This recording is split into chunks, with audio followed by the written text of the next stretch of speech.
If these payments are not successful, we would consider it as buyers' failure to meet their commitments, with all the relevant consequences. Nobody sells anything to us for free. Neither are we going to do charity work. That means the current contracts would be brought to a halt. For more on this story, we can bring in our international affairs commentator, Douglas Herbert. Doug, you heard there from the Russian president.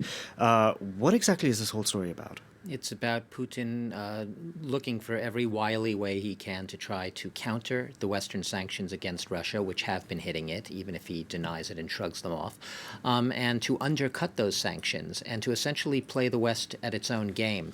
These sanctions, to be clear, they target what Russia terms unfriendly countries, that is, the European states.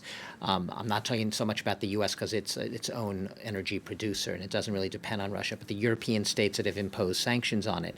What it's essentially doing is Putin has found a loophole in the Western sanctions. And what is that? That's the fact that the Western countries depend on Russian energy and they have not sanctioned Russian energy to the tune of importing from Russia about $350 million a day in Russian energy imports, which is a lot of money. Now, as you know, the West froze the assets of Russian central bank, a lot of them, almost about half of their reserves. It's a lot of foreign currency that basically is inaccessible. So what Putin's trying to do is shift the goalposts here. He is now trying to essentially force the European nations that impose sanctions on Russia and its central bank to have to evade their own sanctions, to basically undercut their own sanctions. And how is he proposing to do that? By essentially forcing them to do business, to deal with the sanctioned central bank in Russia. And indirectly, by doing that, to prop up the Russian ruble. I'll note that the ruble right now has nearly recovered. I'll get to that in a minute. And he's basically, is it a bluff? It's not really a bluff, but it is a real political statement here more than anything, because he is trying to, basically the Western buyers, they use a bank called the Gazprom Bank. That is the bank, the umbrella company is Gazprom, the oil giant. And when you pay for your oil and gas from Russia, you put your money into either euro or dollar accounts, or you put them into, and then there's a ruble account that they then convert it into. And he's basically forcing these customers now to set up two accounts, euros, and then forcing them to convert that money into rubles and to use the ruble currency.